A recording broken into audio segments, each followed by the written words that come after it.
Olá, estamos começando a nossa live de hoje. Agradeço a todos vocês que me acompanham. Já somos 380 mil inscritos aqui no canal. Agradeço muito a todos vocês que se inscreveram no canal e convido, né? Se você não se inscreveu, faça, é simples. Blog do Vila, Marco Antônio Vila, ative as notificações, coloque like no que vocês gostaram, né?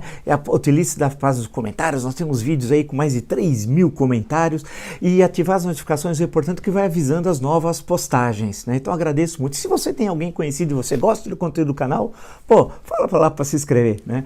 Bem, lembro que nós temos duas entrevistas muito boas postadas essa semana, duas entrevistas nota 10, né? Miguel Reale Júnior, ex-ministro da Justiça, jurista muito conhecido, né? Uma bela entrevista que postamos anteontem, e ontem a entrevista do ex-ministro das Relações Exteriores, ministro do Supremo Tribunal Federal e da Corte de Haia durante muitos anos, Francisco Rezec, que faz uma análise muito interessante, muito rica também, uma longa entrevista. São duas aulas, né?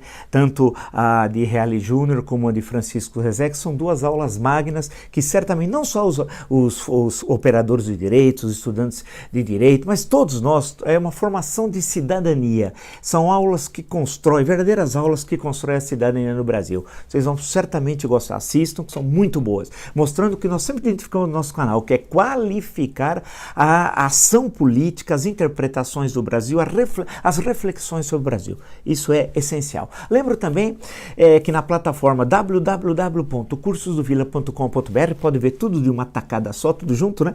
Nós já estamos oferecendo nessa plataforma os primeiros cursos. O primeiro, né, é a história da ditadura militar no Brasil. E teremos ainda um outro curso, tudo indica, está acabando de ser editado ainda no final desse mês, um outro curso que também é interessante. Eu daqui a pouco, depois, em outros encontros, eu conto qual vai ser esse novo curso. Basta acessar e lá vem todas as orientações dessa plataforma, se vocês se interessarem pelo curso, tá bom? Vamos lá então, né? Sem mais delongas, né? Vamos à discussão então sobre como é que está com tudo. Nós vemos um verdadeiro hospício aqui, né? Um hospício, né? O Brasil virou um grande hospício. É muito estranho tudo que a gente... Eu fico lendo aqui, algumas vezes por obrigação de ofício, confesso, não é por prazer, né? Vejo cada coisa absurda que a gente encontra, informações que não batem, formas desrespeitosas de tratar o outro, a gestão pública. Falando em gestão, só para dar um dado, são pequenos fragmentos para depois discutir a questão mais importante de hoje, na minha interpretação, né? Por exemplo, na partilha que agora Bolsonaro está fazendo do governo, né? Ele que se dizia, né? Eu sou a nova política, ele está partilhando para o Centrão. O Centrão é aquele pessoal, são aqueles políticos que vendem a mãe e entregam, né? Eles estão aí desde das naus que aportaram lá, viram o Monte Pascoal, lá já de dia 21 para o dia 22 de abril de 1500. Portanto, eles estão dia muito aí, né? E tem como prática saquear o erário, saquear a res pública, a coisa pública. E o Bolsonaro, aquele que era da nova política, desesperado com a possibilidade de impeachment, ele sabe que ele está à margem da lei, que ele fez inúmeras coisas à margem da lei, daí que ele é Bolsonaro, vírgula, o marginal, vírgula, né? E os crimes que ele cometeu contra a Constituição, e são inúmeros, contra o Código Penal, inúmeros. Só o Moro identificou naquele dia, naquela fala do Moro, naquele pronunciamento, 6, quando estava saindo do Ministério, ali é possível identificar 6 crimes, né? Portanto, é também, vírgula, além de o marginal, o criminoso. Então, agora desesperado, aquele que se dizia o novo e que dá um ar sempre de muito valente quando encontra jornalistas, as jornalistas. Aí ele é valentão, ele grita, xinga, né? Típico comportamento de um homem fraco, além de ser deselegante, deseducado, não ter decoro, é um homem fraco, né? Veja se ele teve esse comportamento comigo quando encontrou tete a tete. Vocês encontram aqui o vídeo em 2017. Aí ele não era esse leão, era um gatinho. Bem, ele entregou o DENOX, e aí eu conheço o DENOX, Departamento Nacional de Obras Contra Secas. Conheço porque esse livro aqui meu, Vida e Morte no Sertão, História das Secas no Nordeste, século XIX e XX, que está esgotado, teve 4 edições, ia sair a quinta, no fim não saiu, eu gostaria de ampliá-lo também. Foi passando o tempo, não dá, né? E eu conheço muito bem a história do Denox. Foi criado no governo Afonso Pena, acaba sendo o Nilo Peçanha, porque morre o Afonso Pena, o presidente, assume o vice, que ainda era uma inspetoria de obras contra secas. Na gestão Epitácio Pessoa vira uma inspetoria federal de obras contra secas, e no governo Dutra vira Departamento Nacional de Obras contra secas, né? E a denominação já é fantástica. Você não pode ficar contra um fenômeno climático. O Departamento Nacional de Obras contra a seca. Você não vai combater um fenômeno, você convive com o fenômeno climático. Bem, mas são coisas de Pindorama, né? E essa história é longa, eu conto no livro, entre outras coisas, que eu faço uma história geral das secas, a tragédia disso, desde o século XIX, lembrar que a maior seca da história, 1877, 78, 79, a seca dos 3 setes, morreu cerca de 4 a 5% da população brasileira de então, uma tragédia, né? E eu trato disso, trabalhei com as fontes documentais de época, dos presidentes de província, relatórios de ministros do Império e tal. Ali que surge a expressão indústria da seca, nasce naquele momento, né?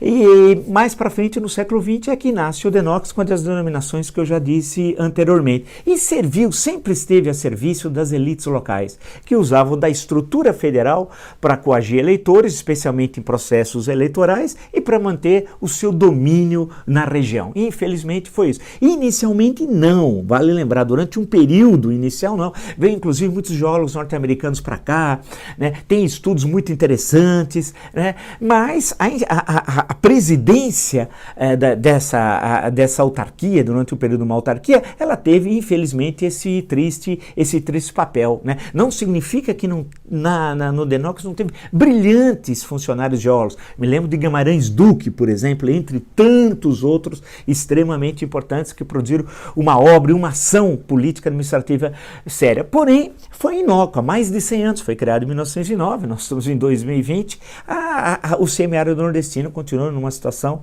terrível, ou seja, o que mostra a ineficácia da ação do Denox durante todo esse período. Mas tem dinheiro, né, e possibilita fazer o edando que você recebe. Né? E agora ele entregou ao PP, ao Partido Progressista lá, e que é dirigido por um cidadão da região que nem vale a pena lembrá-lo aqui, de práticas pouco republicanas, para ser educado. O que isso mostra? É que esse governo nunca foi coisa de novo, coisa alguma, né? É a velha prática de lotear a coisa pública, né? E infelizmente isso já começou com o Denox, e agora ele está desesperado entregando tudo. Vai pegar o DENIT, aí já na parte de infraestrutura, vai fazer uma festa de corrupção, tudo para se manter no poder. O seu intuito central é se manter de qualquer jeito, porque ele sabe que está muito próximo da abertura de um processo de impeachment por crime de responsabilidade ou por infração penal comum. E aí, nesse desespero, e ele sabe que também tem contas a acertar com a justiça, ele e a Orcrim, que ele lidera, né, Carlos Bolsonaro, Bananinha Eduardo, Flávio Amigão de Fabrício Queiroz, Capitão Adriano, Escritório do Crime, tudo gente da melhor qualidade e tal. Então toda essa turma perigosa, né, que coloca em risco o nosso país. Nós tivemos um fato lamentável, além de tudo aquilo do último domingo, que eu vou voltar a essa questão. Tivemos a bandeira norte-americana quase que subindo a rampa do Palácio do Planalto. Isso nunca ocorreu na nossa história. O Dr. Francisco Rezec ontem lembra esse fato na entrevista. Algo vergonhoso, né? Isso nunca ocorreu, o que mostra que ele não está nem aí com os nossos símbolos nacionais, com a nossa história, com a nossa independência e com a nossa segurança nacional, né? Ele é caso de incurso na Lei de Segurança Nacional Bolsonaro por traição ao país. Traição, isso sim, porque ele alia o nosso país de joelhos ao imperialismo americano e não recebeu nada. Ao contrário, foi sempre humilhado pelo Trump, inclusive porque o pobre do Bolsonaro, com a sua ignorância, é um mandrião.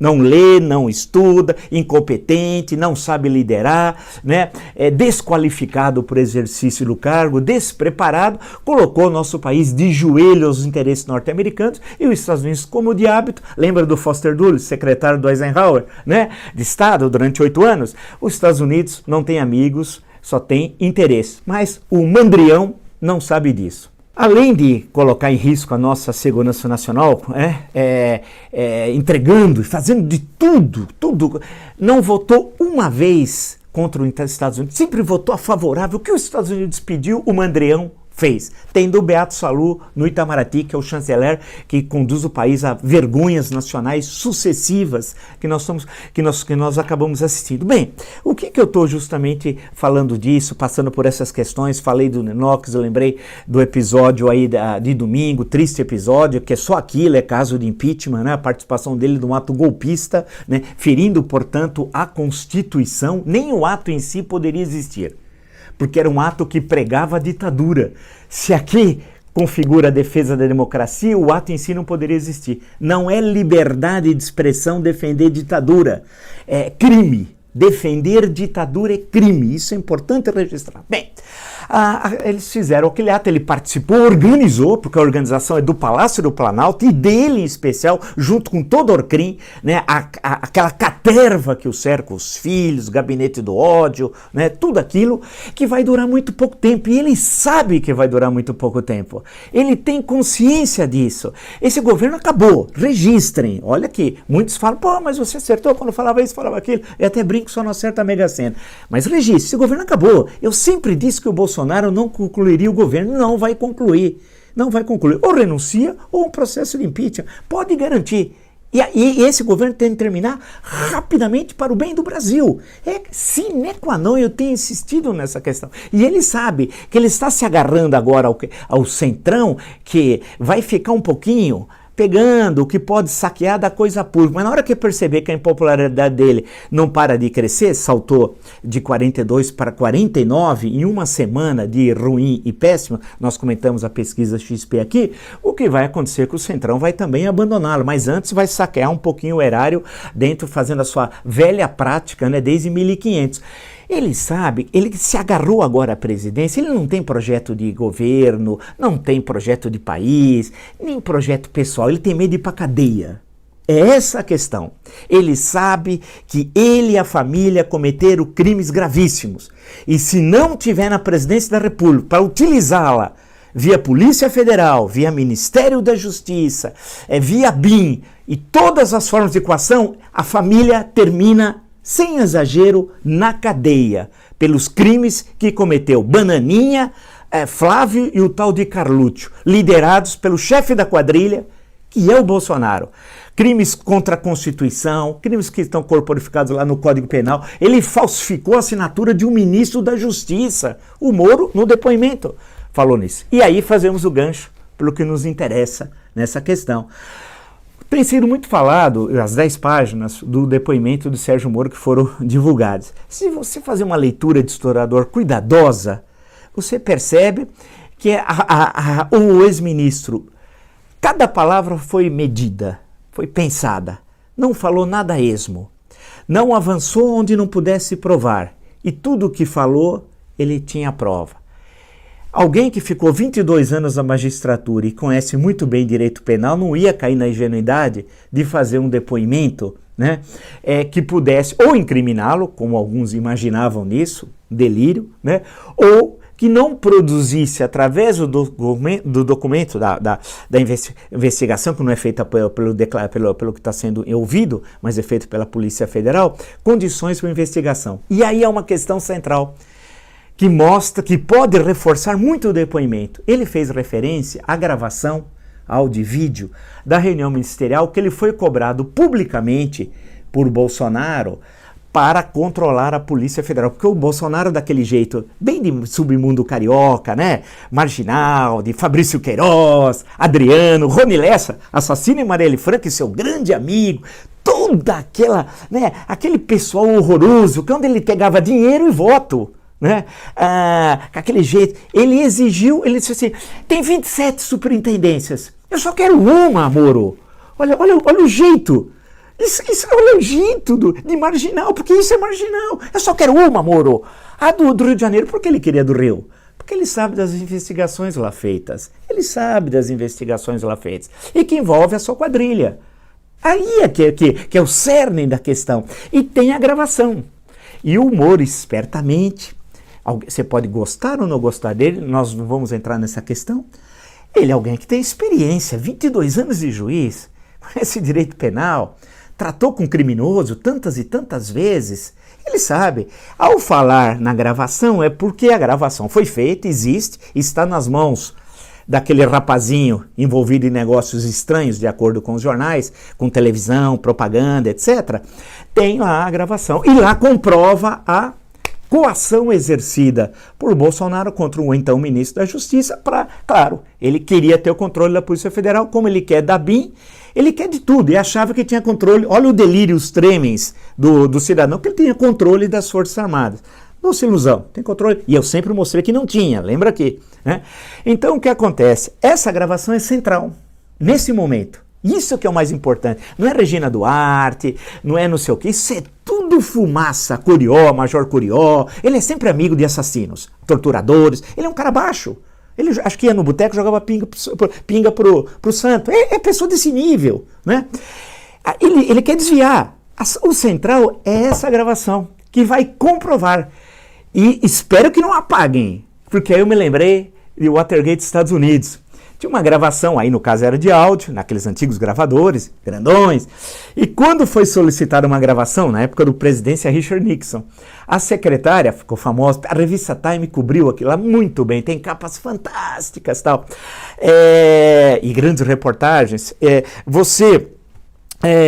Ela disse que sem querer apertou um botão e apagou.